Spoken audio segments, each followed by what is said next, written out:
Bismillahirrahmanirrahim. Assalamualaikum warahmatullahi wabarakatuh. Bertemu lagi di pembelajaran bahasa Indonesia bersama Miss Elza. Pertemuan kali ini kita melanjutkan kembali pembahasan soal tryout 1, ujian satuan pendidikan, ujian sekolah atau ujian madrasah. Silakan simak dengan baik ya pembahasannya. Selamat belajar.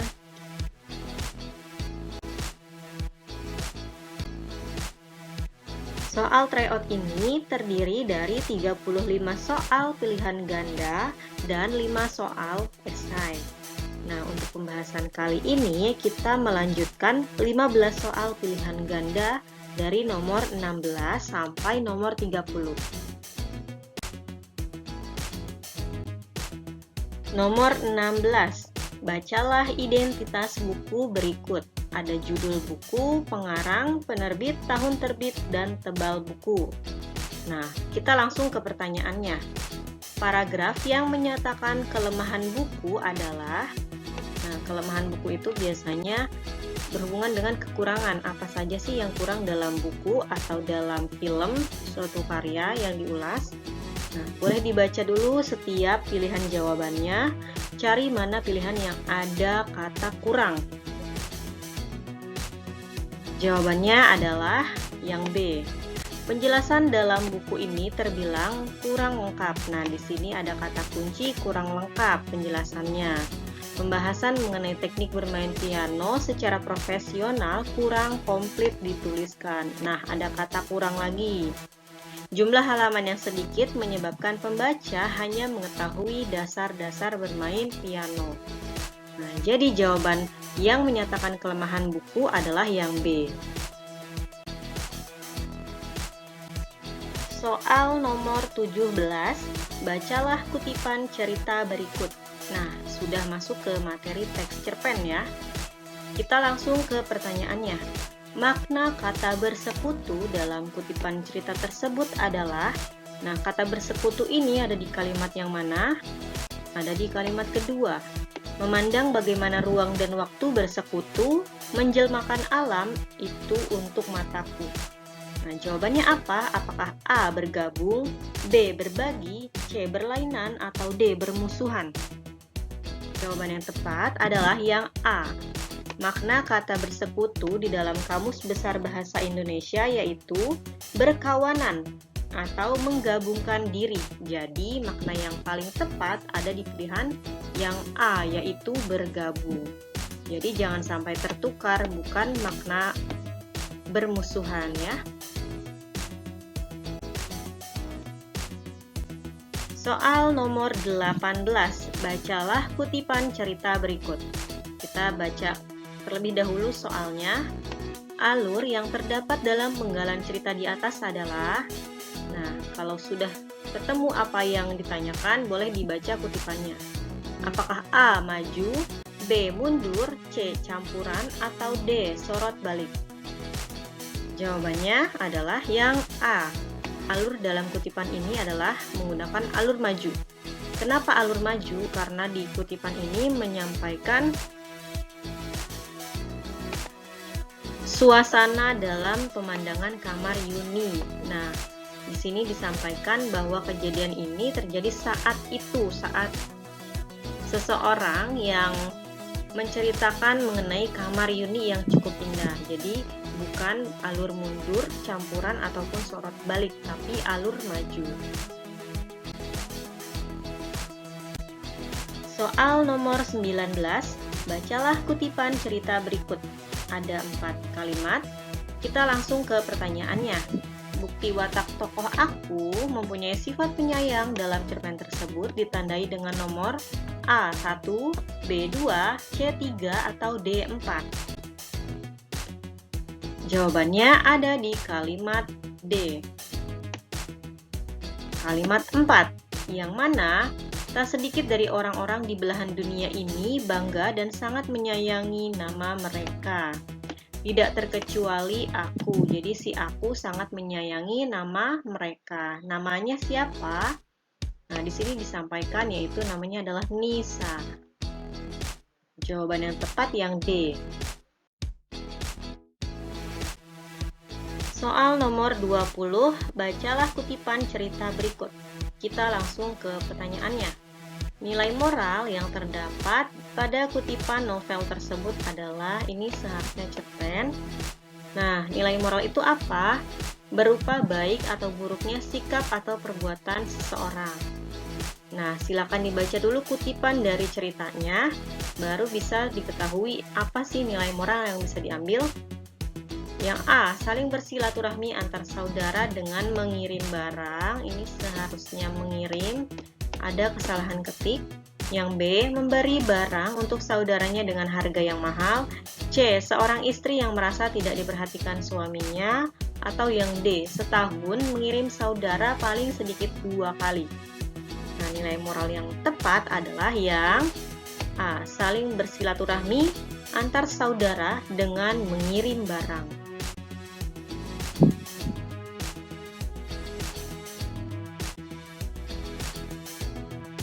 Soal nomor 21. Bacalah kutipan cerita berikut. Nah, silakan dibaca dulu, lalu kita lihat pertanyaannya. Penyebab konflik dalam kutipan cerita tersebut adalah, nah untuk konflik ini ada penyebab konflik, dan akibat konflik. Nah, yang ditanyakan adalah penyebab konflik, berarti kita cari terlebih dahulu konfliknya dalam kutipan ini apa. Nah, sudah dibaca. Konfliknya di sini bahwa seorang tokoh merasa kacau, pikirannya kacau karena apa yang sudah diaturnya hampir tidak sejalan semua. Nah, kenapa pikirannya kacau? Nah, dari konflik ini kita dapat simpulkan penyebabnya apa. Di sini disampaikan 3 minggu aku di Sukabumi. Nah, jadi tokoh aku pulang ke Sukabumi menggunakan uang tabungannya untuk membangun rumah megah. Nah, jadi sudah kelihatan dari konfliknya kita tentukan penyebabnya. Penyebabnya apa? Tokoh aku pulang ke Sukabumi dan menggunakan uang tabungannya untuk membangun rumah megah. Nah, jadi jawaban yang tepat yang C. Kalau yang D, tokoh aku merasa kacau. Nah, di sini ya, tadi merasa kacau. Ini penyebab konfliknya karena yang direncanakannya tidak sesuai harapan dan merasa takut mendengar suara saudara-saudaranya. Kalau yang merasa takut ini adalah penyebab akibat konflik, akibat konflik dari dia merasa kacau karena yang direncanakannya tidak sesuai harapan.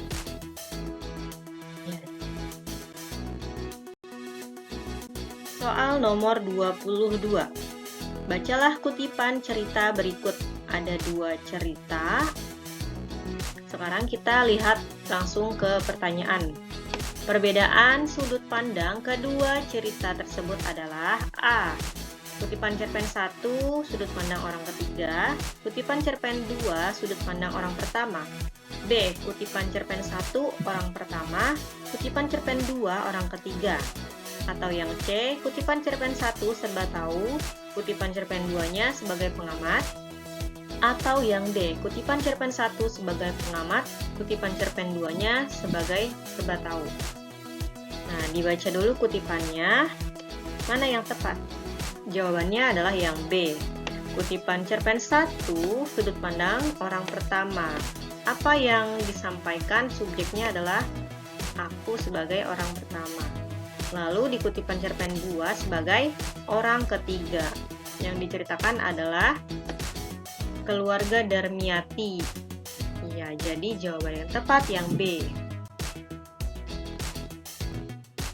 Soal nomor 23. Cermati kutipan berikut. Kita langsung ke soalnya.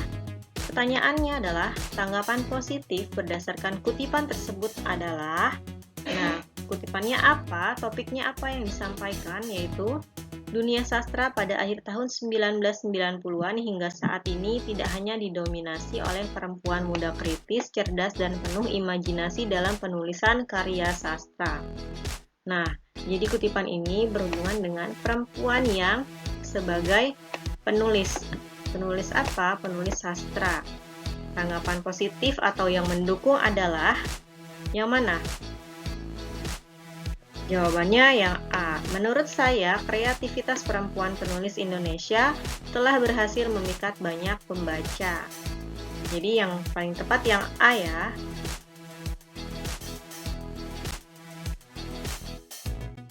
Soal nomor 24. Cermati kutipan berikut. Pertanyaannya, tanggapan negatif berdasarkan kutipan tersebut adalah. Nah, kalau di soal sebelumnya yaitu tanggapan positif atau hal-hal yang menyetujui terhadap topik, kalau di soal ini berupa tanggapan negatif atau yang tidak setuju terhadap topik yang disampaikan. Nah, kita cari dulu topiknya apa sih? Yaitu berupa aktivitas penambangan pasir darat secara ilegal. Berarti kita cari kalimat yang tidak menyetujui mengenai penambangan pasir darat secara ilegal. Apakah yang A, kegiatan para petambang hanya sekadar memenuhi kebutuhan ekonomi semata? B, para petambang berbuat seenaknya tanpa memikirkan dampak terhadap ekosistem lingkungan? C, kegiatan pengerusakan lingkungan tersebut menguntungkan masyarakat di sekitar lokasi penambangan? Atau yang D, pemerintah dan masyarakat harus bekerja sama mengatasi masalah kerusakan lingkungan tersebut? Nah, jawaban yang tepat yaitu yang di kalimat B. Para petambang berbuat seenaknya tanpa memikirkan dampak terhadap ekosistem lingkungan. Jadi, kutipan ini tidak menyetujui adanya aktivitas penambangan pasir darat secara ilegal. Soal nomor 25. Bacalah paragraf berikut. Kita langsung ke pertanyaannya. Gagasan utama paragraf tersebut adalah. Nah, sebelumnya sudah dibahas juga ya, gagasan utama itu ada di dalam kalimat utama. Nah, kalimat utama kita menentukannya bisa di awal, atau di akhir, atau di awal dan akhir. Kita lihat di kalimat 1, di bawah arus rasionalisasi subsidi dan independensi perbankan, ternyata koperasi mampu menyumbang sepertiga pasar kredit mikro di tanah air yang sangat dibutuhkan masyarakat luas secara produktif dan kompetitif. Nah, ini kalimat pertama. Kalau di kalimat terakhir, namun demikian, karakter koperasi Indonesia yang kecil-kecil dan tidak bersatu dalam suatu sistem koperasi menjadikannya tidak terlihat perannya yang begitu nyata. Kalimat mana yang merupakan inti dari sebuah paragraf? Ada di kalimat 1. Lalu gagasan utamanya apa? Nah, kita langsung lihat jawabannya adalah yang B. Koperasi mampu menyumbang sepertiga pasar kredit mikro. Ada di kalimat 1? Ada di sini. Koperasi mampu menyumbang sepertiga pasar kredit mikro. Ya, jawaban yang paling tepat yang B. Soal nomor 26, bacalah paragraf berikut. Pertanyaannya adalah simpulan paragraf tersebut adalah. Nah, untuk simpulan ini apa sih? Biasanya menyimpulkan keseluruhan dari teks atau kutipan, bisa juga dicari mana kalimat yang paling sesuai dengan yang ada di dalam kutipan. Apakah yang A, simpulannya LSM Merah Putih meresmikan gedung serbaguna? B, Ketua LSM tidak hadir dalam acara peresmian? C, Wakil Ketua LSM menunda acara peresmian? Atau yang D, Sekretaris LSM ikut meresmikan gedung tersebut? Jawabannya adalah yang B. Ketua LSM tidak hadir dalam acara peresmian. Ada di kalimat mana? Di kalimat pertama. Acara peresmian gedung serbaguna milik LSM Merah Putih tidak dihadiri oleh ketuanya, yaitu Mangun Sutiryo. Jadi jawaban yang tepat yang B. Soal nomor 27. Bacalah paragraf berikut. Kita langsung ke pertanyaannya. Kata baku yang tepat untuk melengkapi paragraf tersebut adalah A. Karir, aktivitas, inovasi-inovasi. Atau yang B. Karir, aktivitas, inovasi-inovasi. C. Karier, aktivitas, inovasi-inovasi. Atau yang D. Karier, aktivitas, inovasi-inovasi. Nah, jadi kita lihat dulu dari setiap pilihan jawaban. Yang mana yang kira-kira bukan atau dari tulisannya itu salah. Nah, di sini salah, inovasi ya seharusnya. Aktivitas juga seharusnya pakai huruf V. Aktivitas di pilihan B salah. Lalu karir, yang benar karir atau karier? Yang benar yaitu karier, karier yang benar. Nah, berarti mana yang ketiga katanya benar semua? Di A salah di aktivitas, inovasi, lalu yang B aktivitasnya salah, harusnya pakai V. Yang C benar semua, kita lihat jawabannya. Ya, yang C kata baku yang tepat. Kalau yang D, aktivitasnya harusnya pakai V, bukan pakai P. Ya, jawaban yang paling tepat yang C. Soal nomor 28. Bacalah kalimat berikut. Pertanyaannya, istilah yang tepat untuk melengkapi paragraf di atas adalah A. Organik, B. Organ, C. Organisme, atau D. Non-organik. Kita baca dulu kalimatnya. Penduduk desa Cicurug sekarang sedang membudidayakan sayuran ... Mana yang benar? Nah, istilah yang tepat untuk mengisinya yaitu sayuran organik. Organik itu apa sih? Sayuran yang ditanam atau dipelihara tanpa menggunakan bahan kimia sintetis. Jadi jawaban yang tepat istilahnya adalah organik. Soal nomor 29. Bacalah paragraf berikut.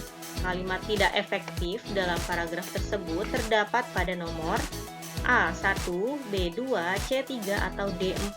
Nah, silakan dibaca dulu setiap kalimatnya, mana kalimat yang tidak efektif. Kalimat tidak efektif itu bisa saja faktornya karena boros atau tidak hemat atau ambigu, atau bisa juga tanda baca penggunaannya tidak tepat. Nah, jawabannya adalah yang D, ada di kalimat keempat. Yang mana yang merupakan tidak efektif? Selain itu, biaya promosi juga masih sangat perlu sekali ditingkatkan. Nah, dicari mana nih kesalahannya? Nah, di kata sangat perlu sekali. Jadi ditulis secara dua kali seharusnya. Sangat dengan sekali itu kalau ditambahkan dengan kata maka memiliki makna yang sama. Jadi kalau ada salah satu yang dihilangkan, maka maknanya tidak berubah. Jadi seharusnya kata sangat dihilangkan atau kata sekali dihilangkan. Jadi yang tidak efektif ada di kalimat 4. Soal nomor 30 dan yang terakhir di part 2 ini, bacalah paragraf berikut. Pertanyaannya, kalimat yang harus dihilangkan agar menjadi paragraf padu adalah A. Kalimat 1, B. Kalimat 2, C. Kalimat 3, atau D. Kalimat 4. Nah, silakan dibaca dulu setiap kalimatnya karena kutipan ini saling berkesinambungan.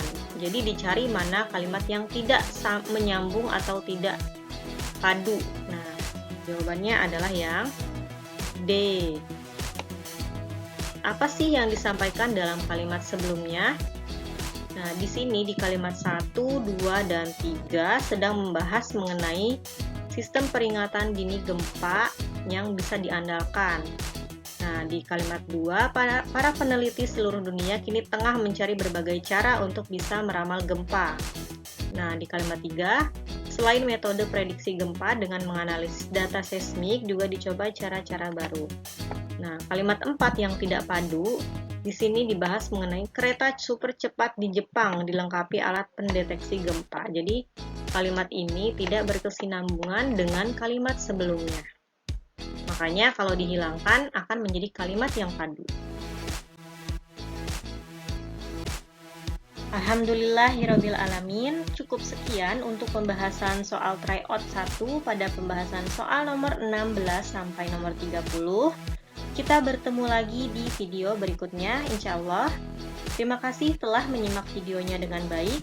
Mudah-mudahan bisa bermanfaat. Mohon maaf apabila ada kesalahan. Akhiri, wassalamualaikum warahmatullahi wabarakatuh.